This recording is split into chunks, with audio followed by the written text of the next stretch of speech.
Hello, good morning. Good morning, all of you.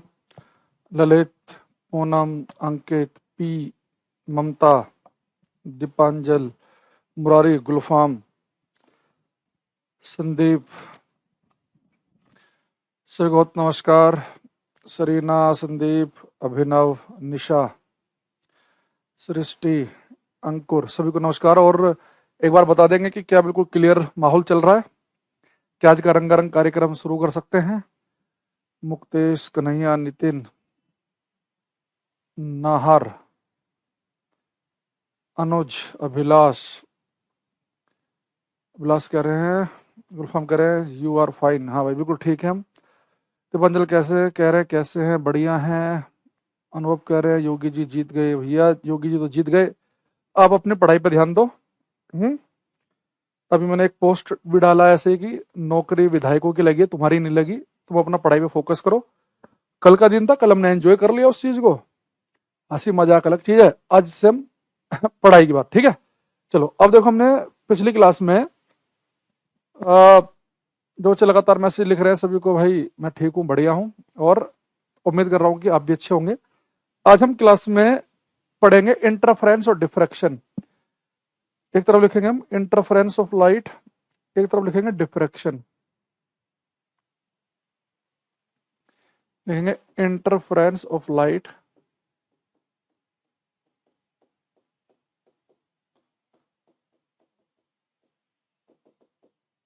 प्रकाश का व्यतिकरण,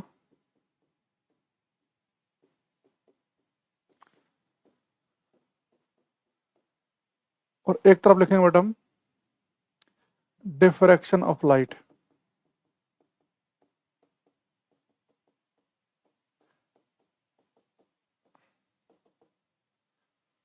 प्रकाश का विवर्तन. ये दोनों बहुत ही मैथमेटिकल कॉन्सेप्ट हैं. अगर हम 11th-12th की साइंस पढ़ रहे होते, 12th क्लास की, तो ये इंटरफेरेंस से अपने आप में बहुत बड़ा फिनोमिना है. कई लेक्चर केवल इसी को लगते हैं.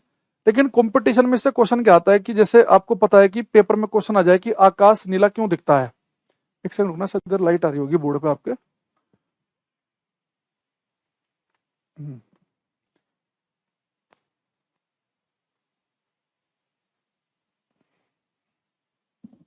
हाँ. मान लो कि आपका क्वेश्चन आ जाए पेपर के अंदर कि जी आकाश नीला क्यों दिखता है. सर आपका यूट्यूब चैनल है भाई, अंकुर सर फिजिक्स के नाम से ही है. तो आप कहेंगे सर स्कैटरिंग की वजह से ऐसा हो रहा, स्कैटरिंग ऑफ लाइट. अच्छा, आप सब पूछ ले कि ट्विंकलिंग ऑफ स्टार्स, तारों का टिमटिमाना, किस घटना पे काम करता है. आप कहेंगे सर तारों का टिमटिमाना काम करता है एटमॉस्फेरिक रिफ्रैक्शन, वायुमंडलीय अपवर्तन पर, रिफ्रैक्शन पर. पानी से भरी बाल्टी कम क्यों गहरी दिखती है, रिफ्रैक्शन है सर उसका आंसर.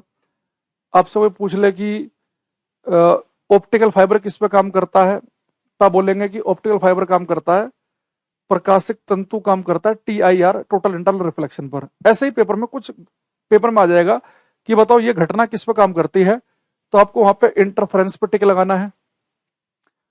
और कुछ घटनाएं ऐसी यहाँ पर डिफ्रैक्शन पे लगाना है.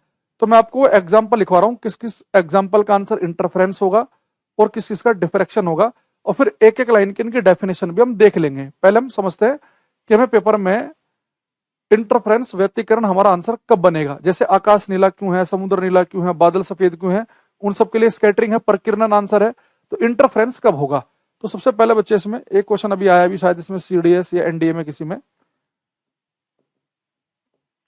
जैसे आप कभी बारिश के बाद सड़क पर निकलना, तो सड़क पे आपने देखा होगा कि बारिश के बाद आप रोड पे निकलते तो आपको जगह जगह तेल के धब्बे से दिखते होंगे. भाई डीजल या पेट्रोल जो मोटरसाइकिल या गाड़ी से टपक रहा है, तो वो तेल बच्चे पानी के ऊपर फैलता है ना. डीजल या पेट्रोल या केरोसिन ऑयल आप देखना, उसके अंदर नीले हरे लाल से कलर का पैटर्न सा दिखाई देता है. तो पेपर में क्वेश्चन आता है कि सड़क पर फैले या पानी के ऊपर फैले तेल की जो बूंदे होती हैं उसके अंदर जो कलरफुल पैटर्न दिखता है, तेल के जो धब्बे होते हैं डीजल पेट्रोल के केरोसिन के, इन धब्बों में जो नीला हरा लाल से जो कलर का पैटर्न दिखता है वो किस वजह से दिखता है. हम बोलेंगे इंटरफेरेंस ऑफ लाइट, प्रकाश के व्यतिकरण की वजह से. तो इंटरफेरेंस ऑफ लाइट में पहला एग्जांपल लिखेंगे हम, कलर्स इन ऑयल ड्रॉपलेट्स, तेल की बूंदों में रंगों का दिखाई देना, कलर्स इन ऑयल ड्रॉपलेट्स। तेल की बूंदों या तेल के धब्बों में रंगों का दिखाई देना, कलर्स इन ऑयल ड्रॉपलेट्स। अभी भी थोड़ा लाइट से दिख रही है इधर।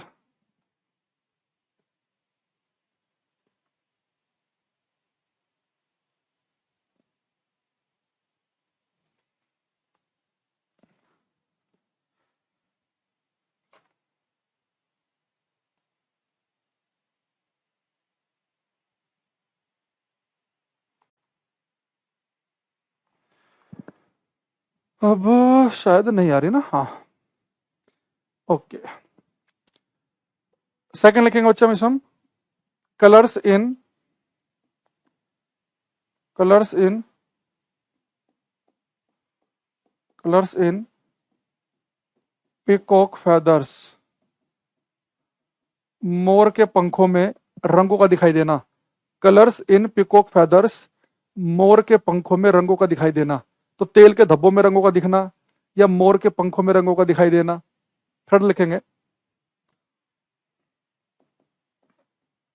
कलर्स इन, ये बहुत इंपॉर्टेंट है, बहुत आता है पेपर में, तीसरे वाला, कलर्स इन सोप बबल्स। साबुन के पानी के बुलबुलों में रंगों का दिखाई देना, साबुन के पानी के बुलबुले। बचपन में क्या आपने ऐसे कि एक बर्तन में सर्फ घोल लिया और फिर फूंक मारी पाइप से, बबल्स निकलते हैं कलरफुल। ये बहुत आता है कि सोप बबल्स में का कलरफुल पैटर्न दिखना, कलर्स इन सोप बबल्स। साबुन के पानी के बुलबुलों में रंगों का दिखाई देना। तो हमारे पास में एक बच्चे, तेल के धब्बों में रंगों का दिखना, मोर के पंख पूछ ले या तितली के बटरफ्लाई के पूछ ले, या मोर के अलावा कबूतर की गर्दन पूछ ले, रंग बिरंगी क्यों दिखती है, इंटरफेरेंस ऑफ लाइट। साबुन के पानी के बुलबुले रंग बिरंगे क्यों दिखते हैं, इंटरफेरेंस ऑफ लाइट की वजह से। यहाँ पे दो एग्जाम्पल लिखेंगे। फर्स्ट लिखेंगे, colours in CD and DVD. भाई आपने बचपन में अगर सीडी डीवीडी की प्लेट नहीं आती थी, पहले बचपन में सीडी डीवीडी चलती थी, तो आपने एक सीडी ली और उसे बच्चे लाइट के सामने, बल्ब के सामने ऐसे किया तो बहुत ही कलरफुल पैटर्न से समझ में आता था। कलरफुल पैटर्न दिखता है ना सीडी या डीवीडी को लाइट के सामने करने से। तो सीडी और डीवीडी में रंगों का दिखाई देना, सीडी या डीवीडी को जब प्रकाश के अंदर देखा जाता है, लाइट के अंदर देखा जाता है, तो लगता है कि बहुत ही कलरफुल सा लगता है, कलर से ऐसे घूम सी रहे हैं। तो उसकी वजह क्या है, diffraction of light. Colours in CD and DVD. CD की फुल फॉर्म होती है कॉम्पैक्ट डिस्क। सीडी को क्या बोलते हैं हम, कॉम्पैक्ट डिस्क। और डीवीडी की फुल फॉर्म होती है digital versatile disc. Digital versatile disc, वो है कॉम्पैक्ट डिस्क या डिजिटल वर्सेटाइल डिस्क, इसकी फुल फॉर्म है। ठीक है। दूसरा इसका एग्जांपल लिखेंगे बच्चे हम, कलर्स इन होलोग्राम। होलोग्राम में रंगों का दिखाई देना। आप होलोग्राम समझते हैं? देखना आप कई बार से बुक्स होते हैं ना, किताबें होती है, जैसे यहाँ पे मैं देखता हूँ मेरे पास कोई बुक होगी अगर यहाँ पे, तब देखना इन बुक्स पे कई बार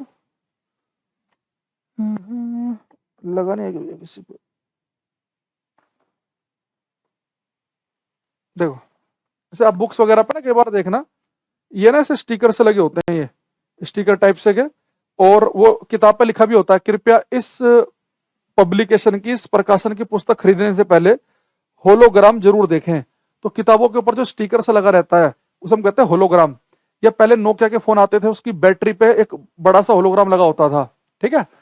तो होलोग्राम को जब आप ऐसे लाइट के अंदर देखते हैं, उसके अंदर भी कलरफुल पैटर्न दिखते हैं, तो भी किस वजह से होता है, वो भी डिफ्रैक्शन ऑफ लाइट। तो पेपर में देखो आप जनरली अगर आप देखेंगे, अगर आप एसएससी वगैरह के पेपर दे रहे हैं, पीसीएस लेवल के पेपर दे रहे हैं, तो उसमें आपको इसी टाइप के क्वेश्चन ज्यादा दिखाई देंगे। आकाश नीला क्यों दिखता है, साबुन के पानी के बुलबुले रंग बिरंगे क्यों दिखते हैं, तारे टिमटिमाते क्यों हैं, पानी से भरी बाल्टी कम गहरी क्यों दिखती है, सुबह शाम को सूर्य लाल क्यों दिखाई देता है, ऑप्टिकल फाइबर किस पे काम करता है, मिराज मर्ग मरीचिका का बनना किस पे काम करता है। ये जितने मैंने एग्जाम्पल आपको बताया बेटा बहुत ज्यादा इंपॉर्टेंट है। जितने अगर आपने एग्जाम्पल पढ़ लिए, इनका आपको 101% लिख लो, नुकसान नहीं होगा। आप अगर 3 4 5 पेपर में आप फॉर्म भरेंगे, किसी न किसी में जरूर क्वेश्चन मिलेगा। आपको एसएससी में नहीं मिला तो हो सकता है कि आपने किसी पीसीएस का फॉर्म भरा, उसके अंदर मिल गया। उसमें नहीं मिला आपको, हो सकता है रेलवे के पेपर में मिल जाए। उसमें नहीं मिला आपको, स्टेट के एसएससी के एग्जाम में मिल जाए। ये सारे बहुत इंपॉर्टेंट हैं, इनसे चाहे एनडीए का पेपर हो, सीडीएस का हो, एसएससी का हो, पीसीएस का हो, रेलवे का हो, सबसे क्वेश्चन आ रखे हैं ये। तो आप सब ये ध्यान रख लेना कि किस किस एग्जाम्पल का आंसर क्या क्या बनेगा। अब इसके हम एक थोड़ी सी एक डेफिनेशन भी देखेंगे डिफ्रैक्शन और इसकी, ठीक है, इनकी क्या डेफिनेशन है। अरे ऑयल ड्रॉपलेट्स, तेल के धब्बे नहीं गिरते डीजल या पेट्रोल जब पानी के ऊपर फैलता है, उस धब्बों के अंदर आपको नीले हरे लाल से रंग नहीं दिखते, ठीक है। तो तेल के धब्बों में रंगों का रंग दिखाई देना, जो तेल के धब्बे होते हैं, जो डीजल पेट्रोल या केरोसिन पानी के ऊपर फैल जाता है आशुतोष। यहाँ देखो, पहले हम समझेंगे डिफ्रैक्शन की डेफिनेशन। इसकी डेफिनेशन पेपर में आ भी जाती है, डिफ्रैक्शन ऑफ लाइट, प्रकाश का विवर्तन। इसकी एसएससी में भी आ रखी है, सीजीएल में। देखो, आपने बच्चे एक बात सुनी होगी कि लाइट जो है, प्रकाश जो है, अब नहीं आया तो भाई आंसू तो सब क्या करूं तुम्हारे लिए अलग से, जो बताया सुन लो उसे भाई। डिफ्रैक्शन ऑफ लाइट, प्रकाश का, तुमने देखा नहीं कभी कि सड़क पे बारिश के बाद निकले हो रोड पे कि तेल के धब्बे दिखते हैं जगह जगह? नहीं देखा, इतना भी ऑब्जर्व नहीं किया, तो फिर क्यों परेशान हो रहे हो? जब आज तक नहीं समझा तो आप आज समझ के कौन सा तीर मार लोगे तुम? डिफ्रैक्शन ऑफ लाइट, प्रकाश का विवर्तन। तो हम सभी को पता है कि प्रकाश जो है बेटा वो सीधी रेखा में चलता है। लाइट जो है एक स्ट्रेट लाइन में ट्रेवल करती है, सीधी रेखा में चलती है। अगर लाइट एक ही मीडियम में चल रही हो, लाइट केवल एयर में चल रही है, हवा में, तो सीधी चलेगी। हाँ, अगर वो मीडियम चेंज करे, हवा से पानी में जाए, तो उस समय बच्चे फिर वो बैंड हो जाती है। वो अलग है कि लाइट मीडियम बदलते समय नॉर्मल के नजदीक आएगी, नॉर्मल से दूर। लेकिन एक ही मीडियम में अगर लाइट चल रही हो तो केवल फिर वो सीधी चलती है। अगर लाइट के सामने मान लो कि जैसे कि यहाँ पे एक दीवार है, अभी लाइट चल रही है, अगर लाइट के सामने दीवार आ गई तो लाइट रिफ्लेक्ट हो जाएगी, परावर्तित। अगर लाइट के सामने गड्ढा आ गया तो सीधी निकल जाएगी, क्योंकि इधर भी हवा है, इधर भी हवा है। तो लाइट एक ही मीडियम अगर लाइट को मिलेगा तो लाइट सीधी चलेगी। केवल पानी में चल रही है सीधी, केवल हवा में चल रही है सीधी। लेकिन आपको पता है लाइट हवा में चलते चलते भी बैंड हो सकती है। आपको जी कैसे? लाइट बच्चे हवा में चल चलते तब बैंड होगी अगर मान लो कि ये लाइट चल रही है, प्रकाश चल रहा है, और लाइट के सामने एक ऐसा छिद्र, लाइट के सामने बच्चे एक ऐसा छेद, एक ऐसी स्लिट, स्लिट कब होता है? छिद्र, छेद। एक और आ गया मनोहर, रोड पर वाटर का दिखना। भैया सारी क्लास ले लिया करो, क्लास में खून पीने मत आया करो, ठीक है? पहले पढ़ा रखा है ये। अब ये लाइट बच्चे सीधी रेखा में चलती है। अब मान लो लाइट के सामने एक ऐसी स्लिट आ जाए, एक ऐसा छिद्र आ जाए जिसका साइज बहुत ही ज्यादा छोटा हो। कितना छोटा? अगर लाइट के मार्ग में एक ऐसी स्लिट आ जाए, एक ऐसा छिद्र आ जाए जिसका साइज लाइट की वेवलेंथ, प्रकाश की तरंग दैर्ध्य से भी छोटा हो। भैया मेरे पता ना, लाइट की जो वेवलेंथ होती है, लाइट की जो वेवलेंथ है बच्चे, लाइट होती है 7 रंगों से मिली हुई। तो लाइट की वेवलेंथ आप सभी को पता है कितनी है भाई? विजिबल लाइट की वेवलेंथ होती है 400 नैनोमीटर, और रेड कलर की वेवलेंथ होती है 800 नैनोमीटर। और 1 नैनोमीटर का मतलब है 10⁻⁻9 मीटर, यानी कि लाइट की वेवलेंथ बहुत ही कम है, 400 नैनोमीटर से 800 नैनोमीटर के बीच में। तो लाइट की वेवलेंथ तो बहुत छोटी है। अगर लाइट चल रही हो और लाइट के मार्ग में एक ऐसा छेद आ जाए, लाइट के मार्ग में एक ऐसा छिद्र आ जाए जिसका साइज लाइट की वेवलेंथ से भी छोटा हो, तो लाइट ऐसे स्लिट से, ऐसे छेद से पास करते समय मुड़ जाती है, बैंड हो जाती है। तो लाइट का किसी छिद्र से पास करते समय मुड़ जाना, बैंड हो जाना, ये डिफ्रैक्शन कहलाता है। ये लाइट के सामने बच्चे, मान लो लाइट चल रही है और लाइट के सामने एक ऐसा ऑब्स्टेकल, लाइट के मार्ग में एक ऐसा अवरोध आ जाए, एक ऐसा अवरोध, एक ऐसा ऑब्स्टेकल आ जाए जिसका साइज लाइट की वेवलेंथ से भी छोटा हो, तो ऐसे पार्टिकल के से निकलते समय, इसके कोने के आसपास से निकलते समय लाइट क्या करती है? यहां पे मुड़ जाएगी, इसके कोने के चारों तरफ। अगर लाइट के मार्ग में एक ऐसा ऑब्स्टेकल आए जिसका साइज लाइट की वेवलेंथ से छोटा हो, तो लाइट उससे टकराते समय मुड़ जाएगी। लाइट के मार्ग में एक ऐसा छेद आ जाए जिसका साइज लाइट की वेवलेंथ से छोटा हो, तो लाइट उससे पास करते समय भी मुड़ जाएगी। लेकिन डेली लाइफ में हमें लाइट मुड़ते हुए क्यों नहीं दिखती? उसकी वजह यह है, 1 मिनट रुको यार, इस बच्चे को भगाने दो पहले मुझे, मैं पढ़ा रहा हूं, ये अपना कुछ भी बकवास करते जा रहा है ये।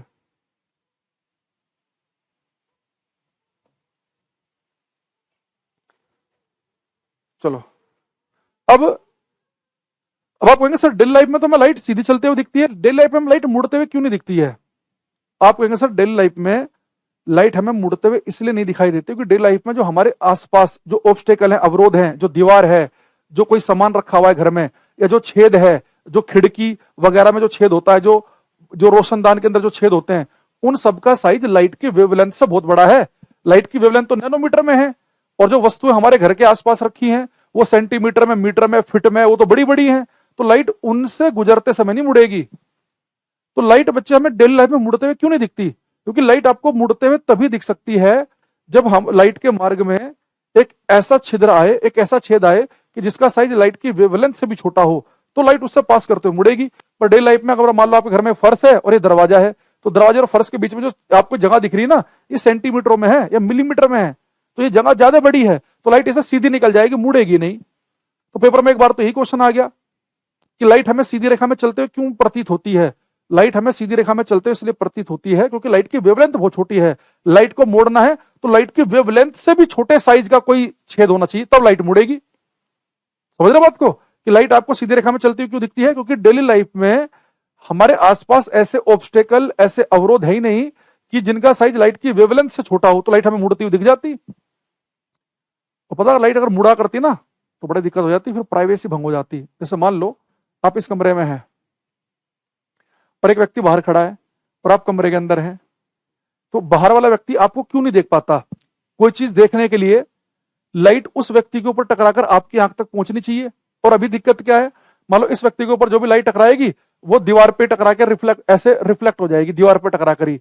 या मान लो कि यहाँ पे अगर कोई थोड़ा सा जगह भी बची है फर्श और गेट के बीच में, तो लाइट यहाँ से ऐसे सीधी निकलेगी और यहीं फर्श पे टकरा जाएगी। अगर बच्चे लाइट इजिली बेंड हो जाया करती, फिर पता क्या होता? इस व्यक्ति पे जो लाइट टकराई है, मान लो एक व्यक्ति को यहाँ खड़ा है बाहर गेट के बाहर, इस व्यक्ति जो लाइट टकराई है, और वो जब ये फर्श और गेट के बीच में जो जगह है ना, लाइट जब इससे पास करते समय अगर मुड़ जाती तो इस व्यक्ति की आंख पे पहुंच जाती, तो गेट के बाहर खड़ा व्यक्ति भी आपको बड़े इजीली देख लेता। तो कितनी प्राइवेसी भंगेगी नहीं है? तो भगवान ने बड़ा सही काम किया है कि लाइट क्या इजिली ना मुड़े। अगर लाइट ऐसे इजिली मुड़ जाया करती, मान लो कि आपके घर में ऊपर एक रोशनदान लगा है छोटा सा, तो लाइट उससे पास करते समय मुड़ गई और जो नीचे खड़ा उसकी आंख में पहुंच गई, वो बाहर खड़े खड़े आपको देख रहा है, आप अंदर क्या कर रहे हैं। तो लाइट इजिली क्यों नहीं मुड़ती? क्योंकि लाइट को मोड़ने के लिए ऐसे अवरोध, ऐसे छिद्र चाहिए जिनका साइज लाइट की वेवलेंथ से भी छोटा हो। और लाइट की वेवलेंथ तो बहुत ही छोटी है, नैनोमीटर में, 10⁻⁹ मीटर का अरबवा खरबवा हिस्सा। तो इसलिए लाइट मुड़ती नहीं है। तो पेपर में अगर क्वेश्चन है डिफ्रैक्शन ऑफ लाइट क्या होता है? The bending of light when it passes through a slit is called diffraction of light. प्रकाश का किसी छिद्र से गुजरते समय मुड़ जाना प्रकाश का विवर्तन कहलाता है। बशर्ते यह है कि जिस छिद्र से लाइट गुजर रही है उसका साइज लाइट की वेवलेंथ से छोटा हो। अब मैं इस बात को लिखवा देता हूं, अब थोड़ा कोशिश करना समझ के लिखने की। क्या लिखेंगे? The bending of light, the bending of light when it passes through a slit or the bending of light when it passes through a slit or around the corner of an obstacle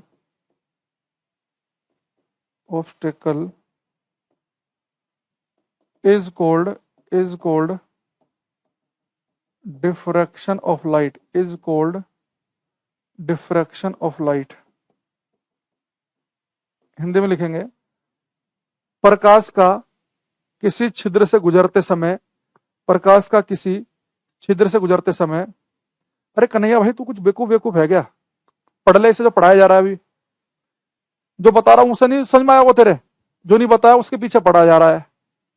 प्रकाश का किसी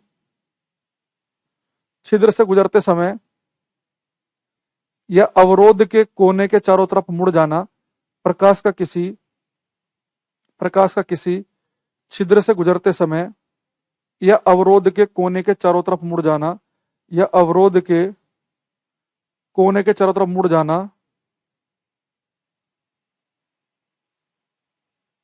जाना प्रकाश का विवर्तन कहलाता है।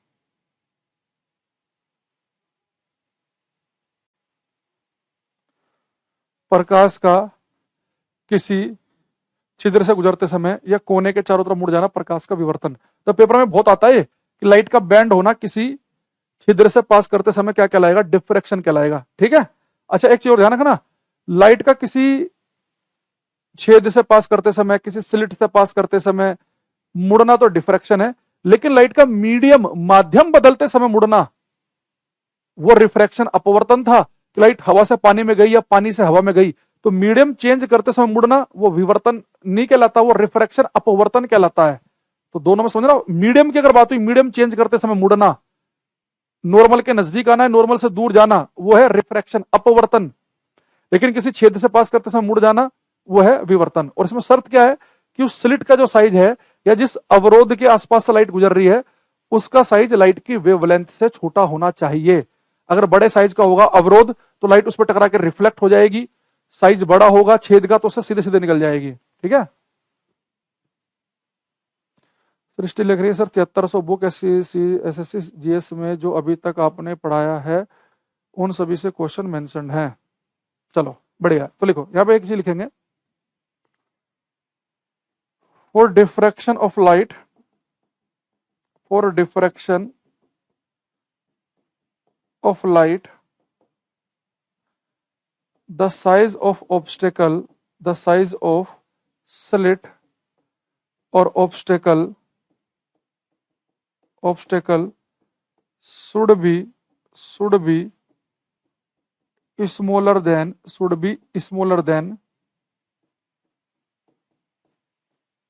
wavelength of light, should be smaller than wavelength of light। Hindi में लिखेंगे प्रकाश के विवर्तन के लिए छिद्र या अवरोध का आकार, प्रकाश के विवर्तन के लिए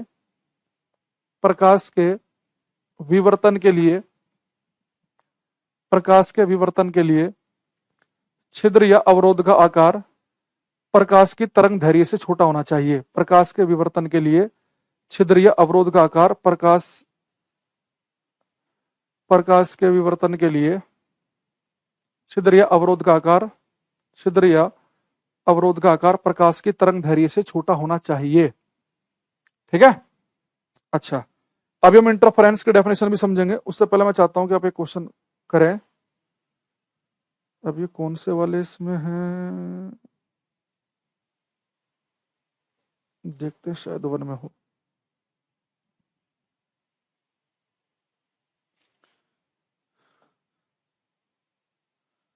एक क्वेश्चन देखना, ये क्वेश्चन करना एक बार।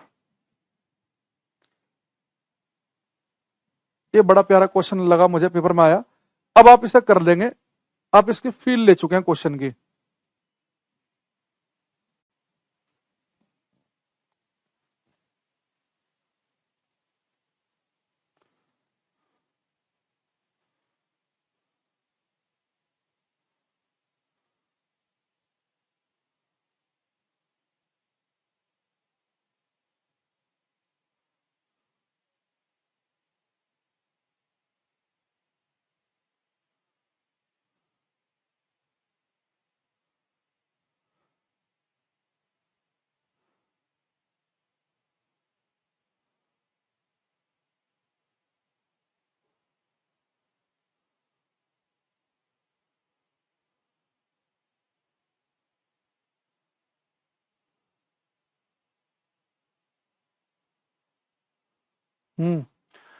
आप समझ गए, बहुत बड़े देखो आंसर दे रहे, पेपर में आता है ना, बच्चों ने पता नहीं क्या लिखा, light appears to travel in a straight line, प्रकाश सीधी रेखा में चलता प्रतीत होता है क्योंकि it is not absorb by atmosphere में जब बच्चे लाइट चलती है तो एब्जॉर्ब तो होगी भाई, किसी भी मीडियम में लाइट चलेगी।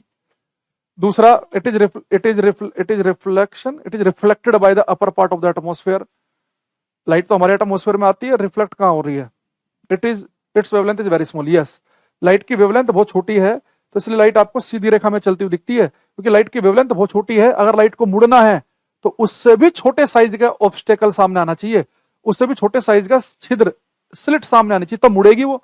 तो लाइट की वेवलेंथ बहुत छोटी है, ये हमारे बड़े फायदे की है, इससे हमारी प्राइवेसी बनी हुई है, ये हमारा इसलिए फायदा है। अच्छा आपको साउंड जो है वो साउंड सुन जाता है, कमरे में मैं यहां खड़ा हूं, बाहर खड़ा व्यक्ति मेरी आवाज सुन लेगा, पता क्यों? क्योंकि साउंड जो है ना, जब साउंड पढ़ेंगे साउंड जो है, जो आप उसकी वेवलेंथ जो है, उसकी तरंग दैर्घ्य जो है वो बहुत छोटी नहीं है, उसकी वेवलेंथ होती है सेंटीमीटर मीटर के अंदर। तो उससे छोटे तो भाई जगह मिल जाएगी, तो साउंड मुड़ जाता है, लाइट नहीं मुड़ती। तो साउंड का इजीली मुड़ना, साउंड इजीली क्यों मुड़ जाता है, उसकी यही तो वजह है। ठीक है, अब यहां पर हम एक लिखेंगे इंटरफेरेंस ऑफ लाइट की डेफिनेशन, हालांकि ये पेपर में कम आती है इंटरफेरेंस ऑफ लाइट की।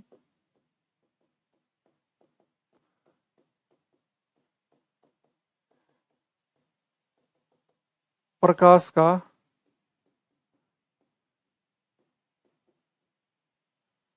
प्रकाश का व्यतिकरण।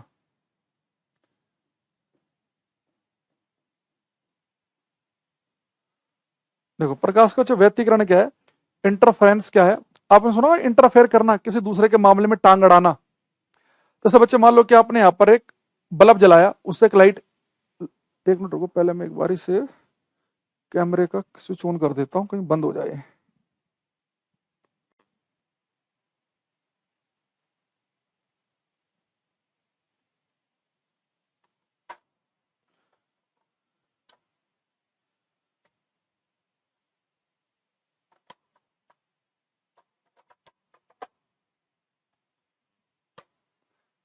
हम्म, तो इंटरफेरेंस होता है बच्चे किसी के मामले में टांग अड़ाना। ठीक, अब यहां पे देखना, यहां से बल्ब, लाइट जली, बल्ब से जो लाइट निकली बच्चे, लाइट एक वेव है, एक तरंग है। एक मैंने बल्ब यहां जलाया, एक इससे वेव निकली। ठीक, ये दोनों वेव जा रही हैं और एक दूसरे के ऊपर चढ़ गई, एक दूसरे के ऊपर उन्हें अध्यारोपित हो गई, एक वेव दूसरे के ऊपर चढ़ गई, इसे बोलते हैं सुपरपोजिशन होना।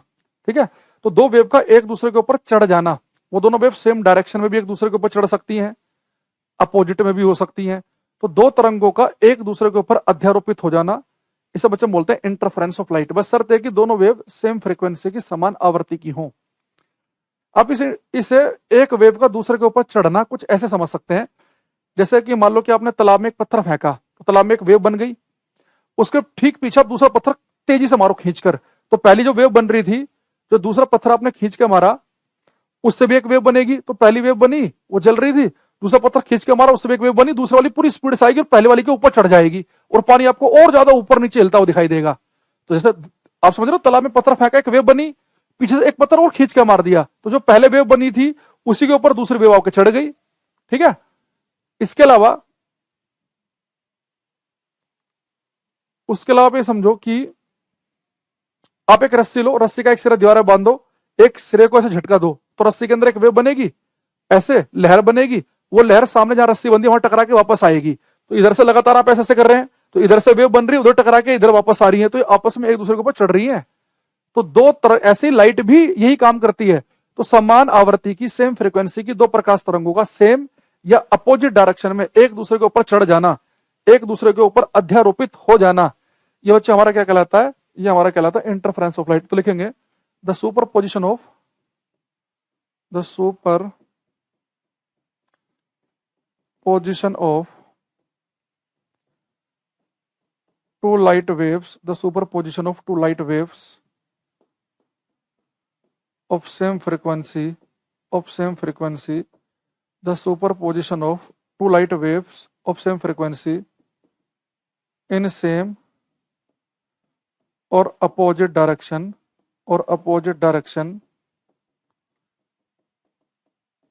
is called interference of light, is called interference of light. The superposition of two light waves of same frequency in same or opposite direction is called interference of light. तो समान आवृत्ति की दो प्रकाश तरंगों का, समान आवृत्ति की दो प्रकाश तरंगों का समान या विपरीत दिशा में, समान आवृत्ति की दो प्रकाश तरंगों का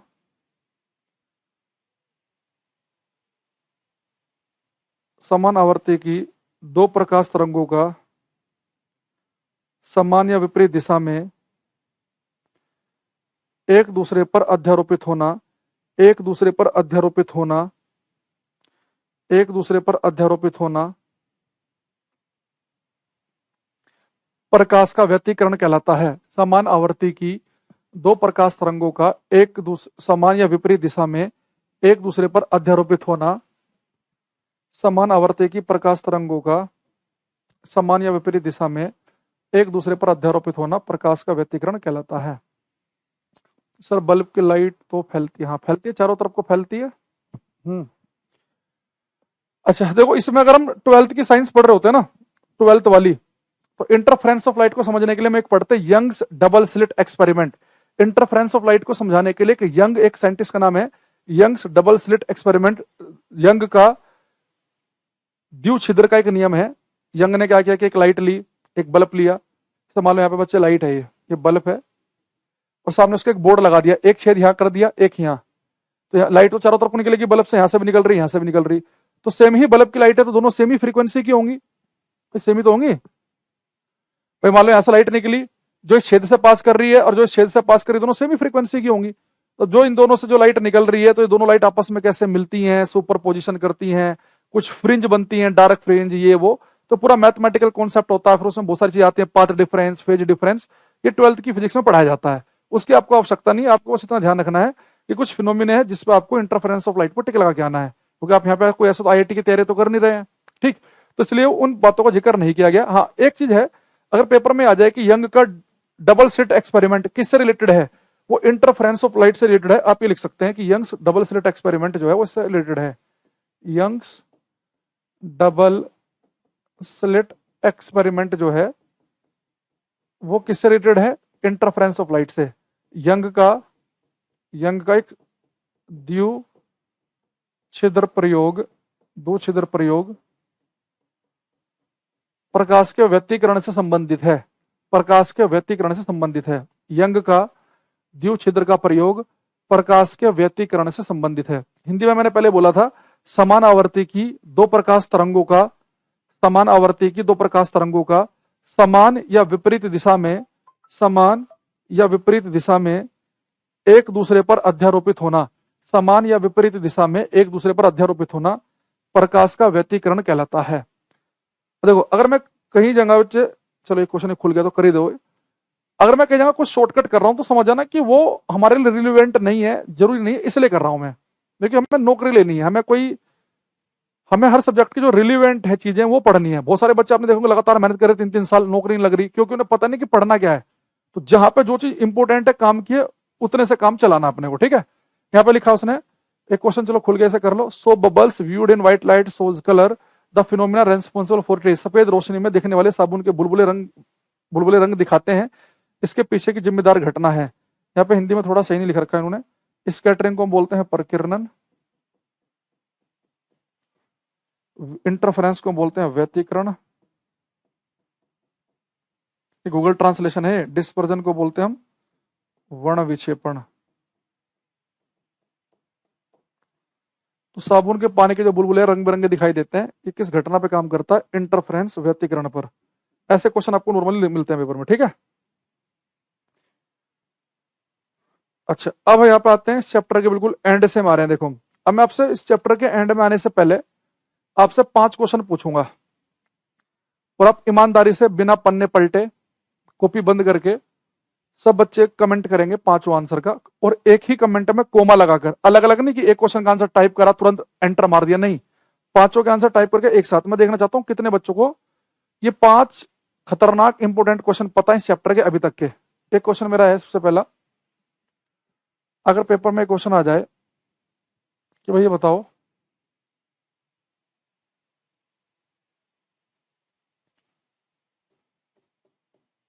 ऑप्टिकल फाइबर प्रकाशिक तंतु किस प्रिंसिपल पे काम करता है। एक तो आपको बताना है कि प्रकाशिक तंतु ऑप्टिकल फाइबर किस प्रिंसिपल पे काम करता है। दूसरा बताना है कि जब लाइट अपना मीडियम चेंज करती है, लाइट एक मीडियम से दूसरे मीडियम में जाती है, तो लाइट का कौन सा गुण नहीं बदलता, एक मीडियम से one medium to another medium. जब लाइट एक माध्यम से दूसरे माध्यम में जाती है तो क्या चीज चेंज नहीं होगी, एक आपको ये बताना है। तीसरा बताना आपको speed of light in water, जल में प्रकाश की चाल कितनी होती है? आपको किसी भी मीडियम में मैंने लाइट की स्पीड निकालना बताया था। इसके अलावा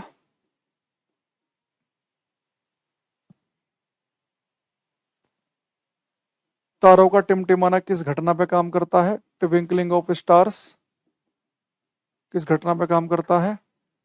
और एक आपको बताना है कि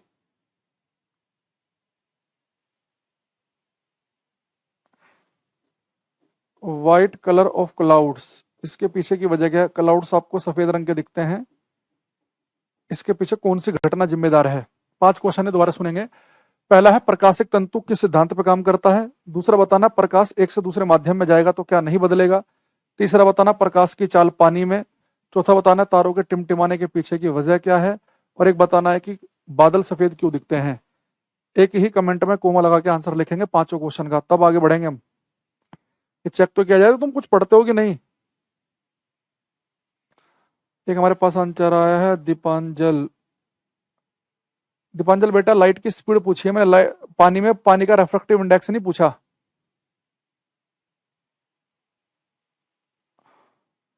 अंकित भाई तुमने तो खतरनाक स्पीड लिख दी, ये स्पीड तो संभव ही नहीं है। तुम्हारा दूसरा क्वेश्चन भी गलत है। अमित, सिद्धार्थ, हेमंत, सृष्टि कुछ आंसर दे रहे हैं।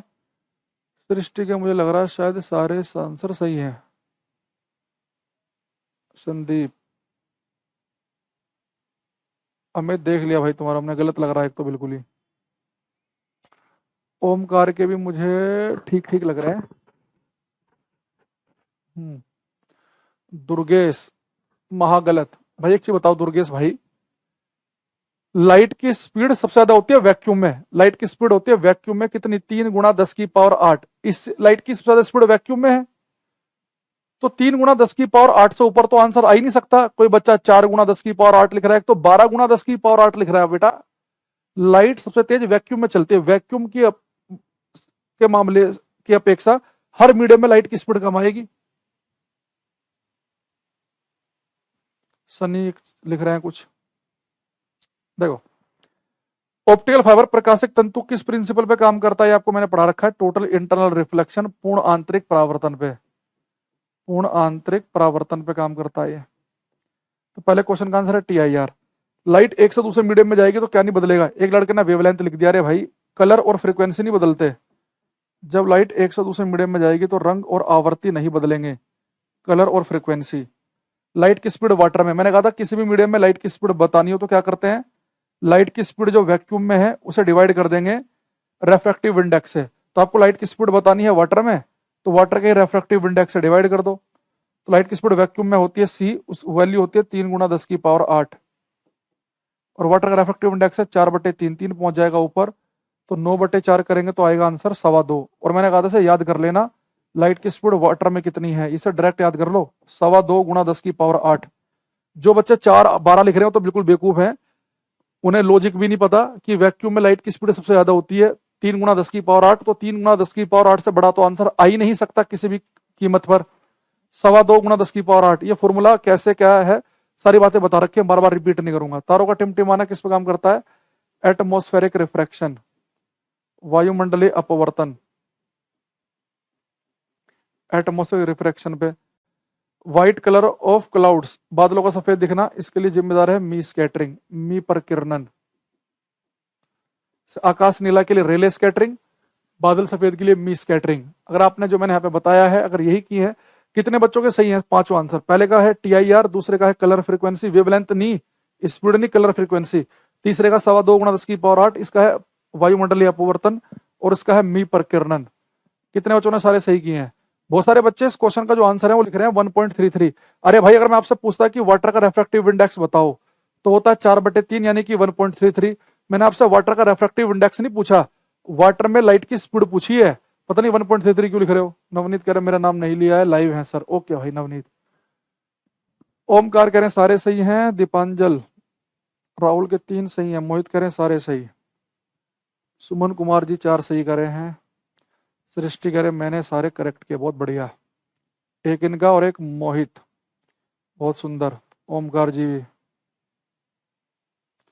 विक्रम कह रहे सर मैंने मिस स्कैटरिंग स्कैटरिंग लिखा, तो चल जाएगा वो भी। अगर ये मान लें कि हम हर ऑप्शन में स्कैटरिंग नहीं लिखा, चल जाएगा।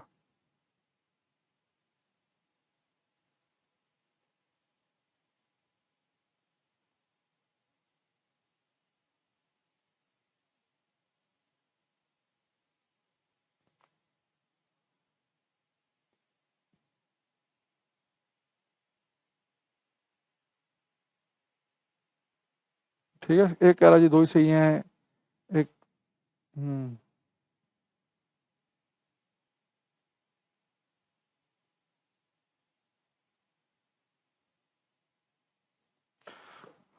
चले। 5 क्वेश्चन में लिखे हैं मी स्कैटरिंग। पढ़ोगे, सारी क्लास लोगे तो समझ में आएगा क्या लिखा है, जब क्लास लोगे नहीं तो पता कैसे चलेगा। अब यहाँ लिखेंगे बच्चे हम लाइट के बारे में कुछ फैक्ट हमें पता होने चाहिए।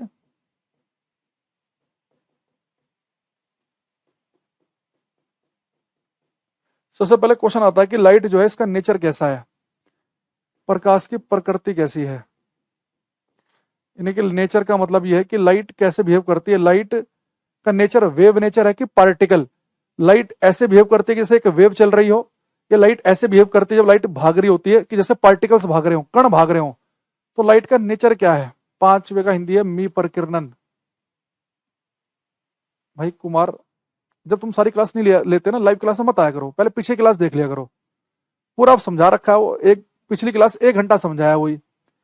तो प्रकाश की प्रकृति कैसी है, लाइट का नेचर कैसा है। तो लाइट का नेचर है बच्चे डुअल नेचर। डुअल नेचर, द्वैत प्रकृति।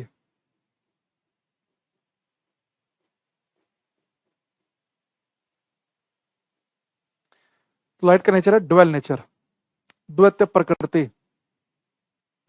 एक कह रहा 4/3 को उल्टा क्यों लिखते हैं, मैथ सीख क्या हो भाई का नहीं है उसके लिए, ठीक है। अब ये मैथ की क्लास नहीं है, ये कह रहा 4/3 को उल्टा क्यों लिखते हैं। अरे कौन से पेपर की तैयारी कर रहा हूँ, मैथ आता है कि नहीं आता है। कह रहा 4/3 को उल्टा क्यों लिखते हो। अरे अगर मैं तेरे से कह रहा हूं कि यहीं पे x का मतलब है y/z, ठीक है। वायु की वैल्यू है 5 और जेड की है 3/7, तो कैसे लिखेगा। x निकालना है, x है y/z, y की वैल्यू है 5 और जेड की है 3/7, तो जेड की है 3/7। तो 7 ऊपर नहीं चला जाएगा क्या, ये 7 ऊपर पहुंच जाता है। तो जो तूने अभी मैंने यहाँ पे तो बताया है ये, तो रेफ्रेक्टिव इंडेक्स है 4/3, तो 3 इसलिए ऊपर चला गया। कह रहा है जी उल्टा क्यों लिखते हो। अब देखो ये तो भाई बहुत ही बेसिक है, 5 छठी क्लास में पढ़ाई जाती हैं बातें हैं। अब ये भी नहीं करोगे तो भाई टीचर तो ऐसे थोड़ा ना मान के चलेगा कि ये भी पुट करना भी नहीं आ रहा तुम्हें वैल्यू। तो लाइट का जो बच्चे नेचर है डुअल नेचर। डुअल का मतलब होता है कि लाइट वेव और पार्टिकल दोनों की तरह बिहेव करती है। दोनों, आप किसी चीज को एक्सप्लेन कर रहे हैं, समझा रहे हैं, और अगर उस चीज को समझाते समय लाइट को पार्टिकल मानना आपके लिए ज्यादा सुविधाजनक है, वो चीज लाइट का कोई बिहेवियर अगर आपको ये मानकर आप समझा पा रहे हो कि लाइट पार्टिकल है, तो लाइट को पार्टिकल मान लो। लाइट के किसी बिहेवियर को समझाते समय अगर आपको ज्यादा सुविधा लगे वेव मानने में, तरंग मानने में, तो वेव मान लो। तो लाइट वेव पार्टिकल दोनों की तरह बिहेव करती है। एक्चुअल में जब मैं कह रहा हूं कि मेरे ऊपर यहाँ पे मैंने बल्ब जलाया, मेरे ऊपर लाइट गिर रही है, तो मैं ये कह सकता हूँ कि मेरे ऊपर पार्टिकल्स गिर रहे हैं। उन पार्टिकल का नाम होता है फोटोन्स। लाइट जो है, प्रकाश जो है, फोटोन्स नामक कणों से मिलकर बनी है। और ये फोटोन ही 3 × 10⁸ की स्पीड से ट्रेवल करते हैं वैक्यूम में। तो जब कोई आपसे कहता है कि लाइट 3 × 10⁸ की स्पीड पर चल रही है, इसका मतलब है कि लाइट जिन पार्टिकल से मिलकर बनी है फोटोन्स, वो 3 × 10⁸ की स्पीड से एक सीधी रेखा में चलते हैं। अच्छा, जब ये पार्टिकल बच्चे भागते हैं तो ये ऐसे भी बिहेव करते हैं जैसे कि एक वेव ट्रेवल कर रही हो, एक तरंग चल रही हो।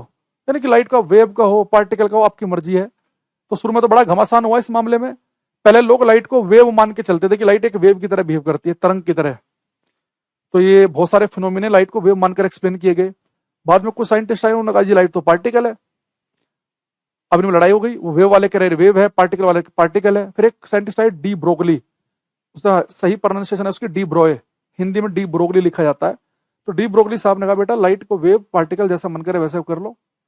नहीं विक्रम, तो जैसा आपको मन करे वैसा कर लो, लाइट दोनों की तरह बिहेव करती है। तो लाइट के नेचर को हम कहते हैं ड्यूअल नेचर, ये हमें बताया डी ब्रोए साहब ने। ये साइलेंट है जी एल, डी ब्रोगली लिखा जाता है हिंदी में, ये डी ब्रोय साहब ने हमें बताया कि लाइट का नेचर है ड्यूअल इन नेचर, द्वैत प्रकृति, यानी कि लाइट जो है ये वेव और पार्टिकल दोनों की तरह बिहेव करती है, तरंग की तरह भी और पार्टिकल की तरह भी।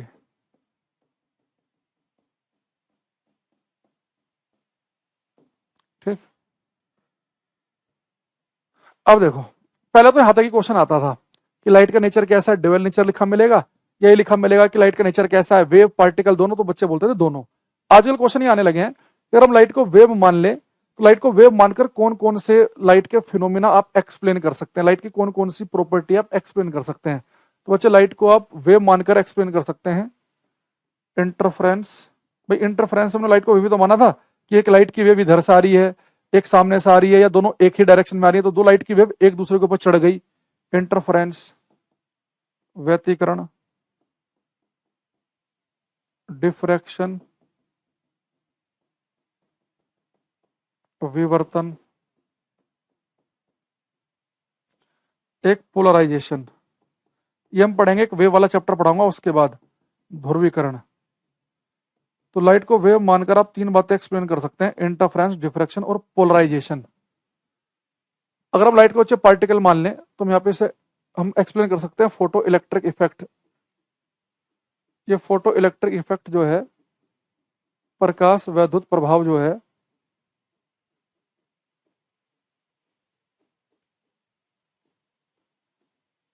फोटो इलेक्ट्रिक इफेक्ट, प्रकाश वैद्युत प्रभाव, ये आइंस्टीन साहब ने एक्सप्लेन किया था फोटो इलेक्ट्रिक इफेक्ट, और इसके लिए इन्हें नोबेल प्राइज भी मिला है फोटो इलेक्ट्रिक इफेक्ट के लिए।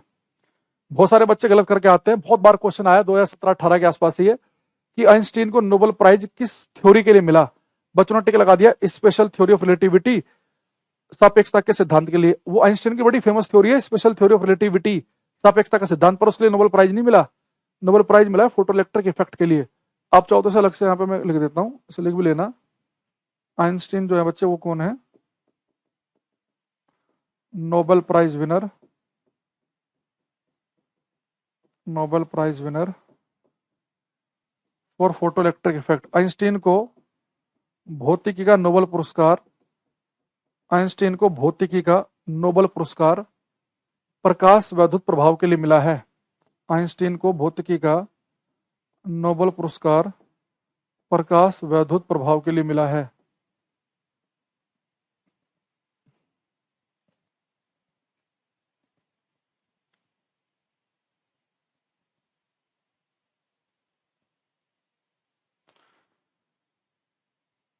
अच्छा, दूसरा, लाइट बच्चे पार्टिकल समझ के बनी, उन पार्टिकल का नाम क्या है, फोटॉन्स। तो लिखेंगे light is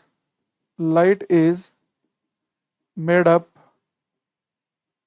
of photons. Prakash photon नामक कणों से मिलकर बना है। Light is made up of photons, Prakash photon नामक कणों से मिलकर बना है। अच्छा, फोटोन क्या होते हैं, ये फोटोन होते हैं बच्चे एनर्जी के पैकेट। भाई जब आपके ऊपर लाइट टकरा रही है, यानी कि फोटोन टकरा रहे हैं, ये फोटोन क्या है, ऊर्जा के थैले हैं, एनर्जी के पैकेट्स। भाई लाइट को हम ये तो कहते हैं कि लाइट एक एनर्जी का एक फॉर्म है, ऊर्जा का एक रूप है। तो जब लाइट आपके ऊपर टकरा रही है, आप ये कह सकते हैं कि एनर्जी आपके ऊपर टकरा रही है। तो फोटोन्स होता है एनर्जी के packets.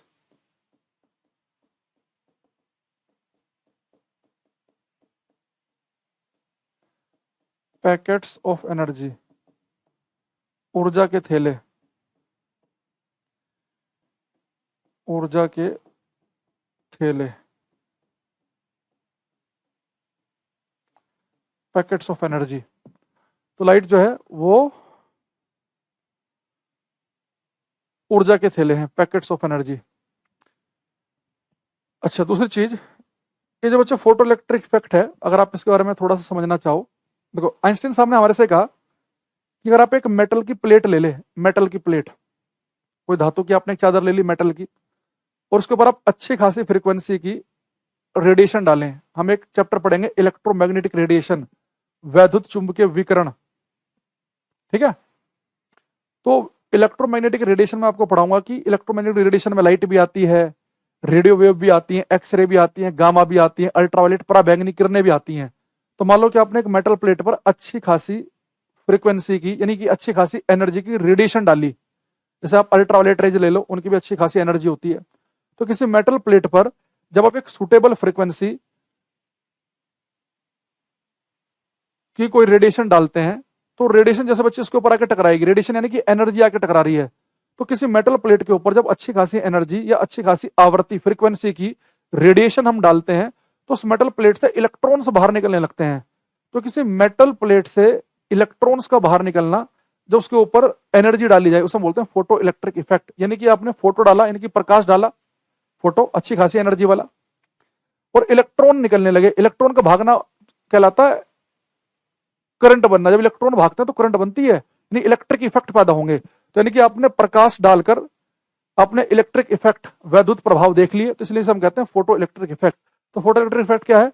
When A radiation of suitable frequency incident on a metal surface, this metal surface emits electrons and these electrons is called photoelectron and this phenomena is called photoelectric effect।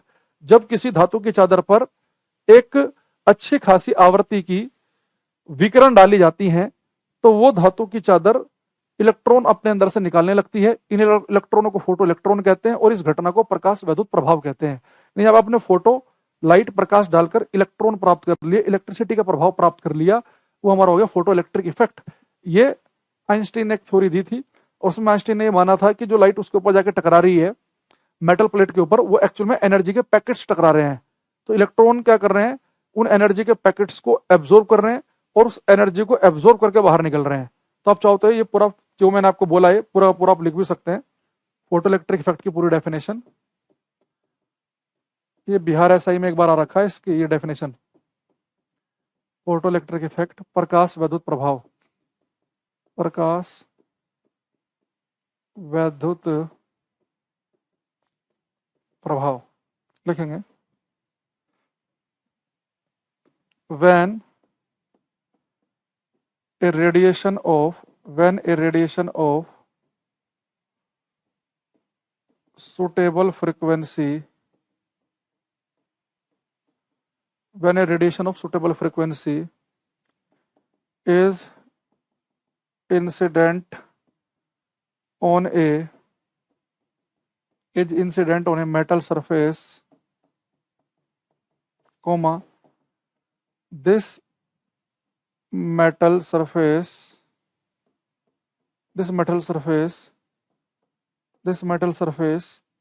emits electrons.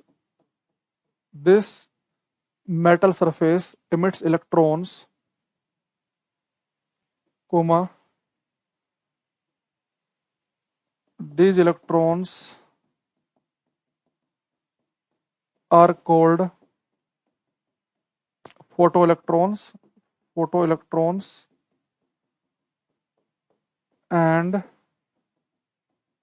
and this event is called photoelectric effect। Hindi में लिखेंगे, जब किसी धातु की चादर पर एक उच्च आवृत्ति की विकिरण डाली जाती है, जब किसी धातु की चादर पर एक उच्च आवृत्ति की विकिरण डाली जाती है, तो यह धातु की चादर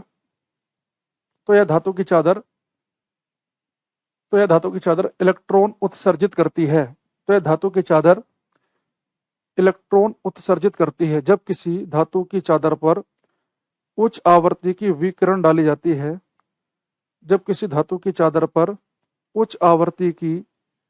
विकिरण डाली जाती है, तो यह धातु की चादर इलेक्ट्रॉन उत्सर्जित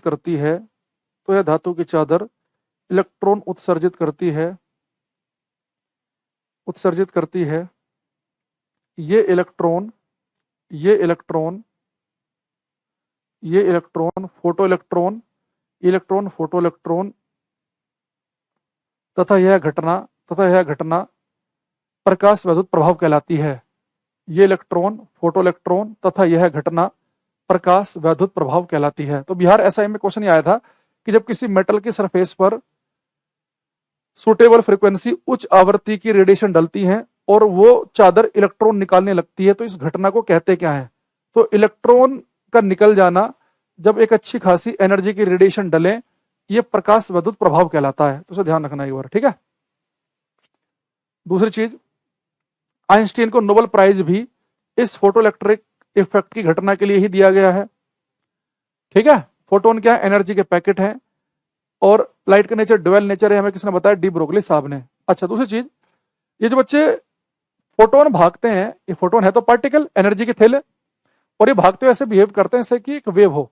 ऐसे जो इलेक्ट्रॉन है, इलेक्ट्रॉन भी बच्चे ऐसे बिहेव करता है जैसे कि जब अगर इलेक्ट्रॉन आप अच्छी खासी स्पीड से भगाएं तो इलेक्ट्रॉन भी ऐसे बिहेव करता है कि जैसे एक वेव चल रही हो।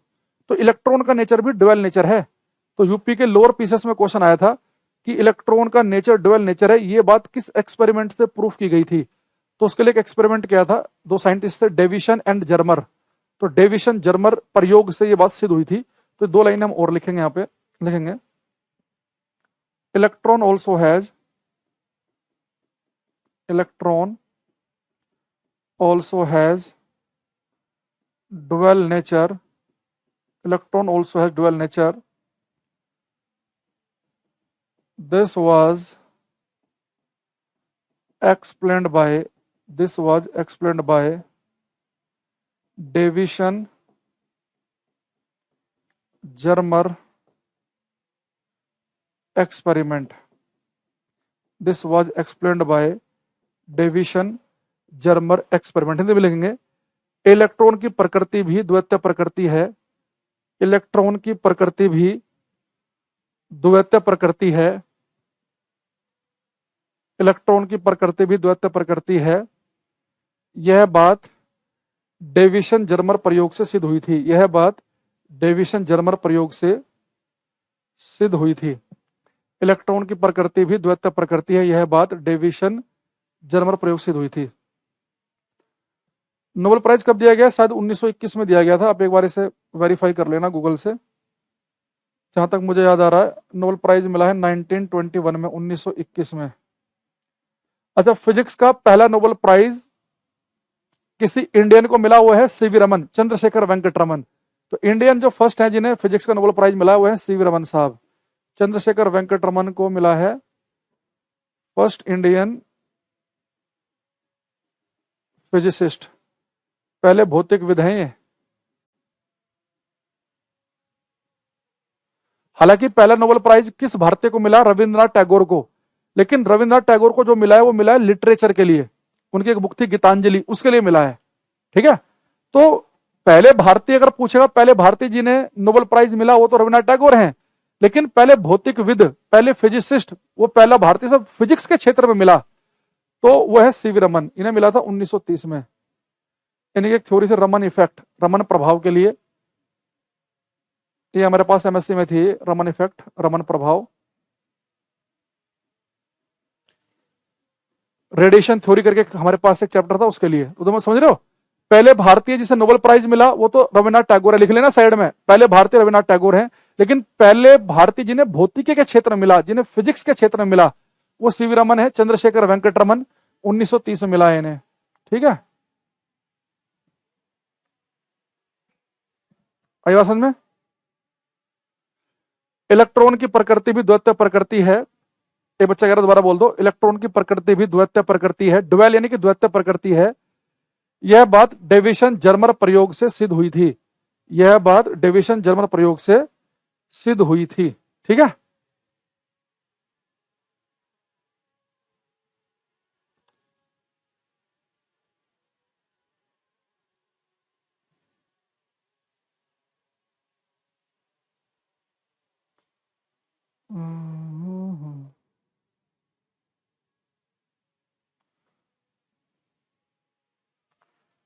जैसे क्वेश्चन आपसे पूछूं, ये क्वेश्चन करना, ये करना एक बार।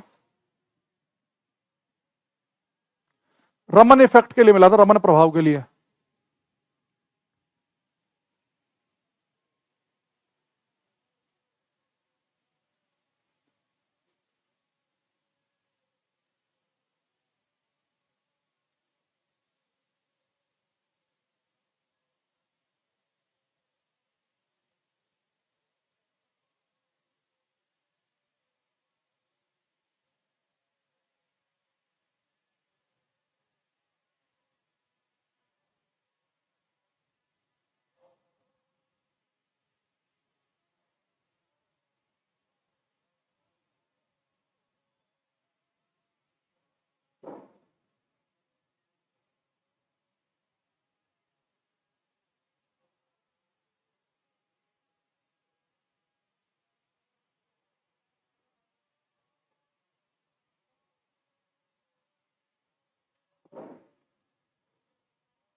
हाँ, इन लिखा red light signal use as a dangerous signal because, तो खतरे के निशान लाल रंग के क्यों बनाए जाते हैं? क्योंकि लाल रंग की वेवलेंथ ज्यादा होती है और लाल रंग कम बिखरता है। पहले ऑप्शन मिल गया। तो red light is scattered least, लाल रोशनी सबसे कम बिखरती है या सबसे कम प्रकीर्णित होती है, ठीक है, ये कम स्कैटर होती है।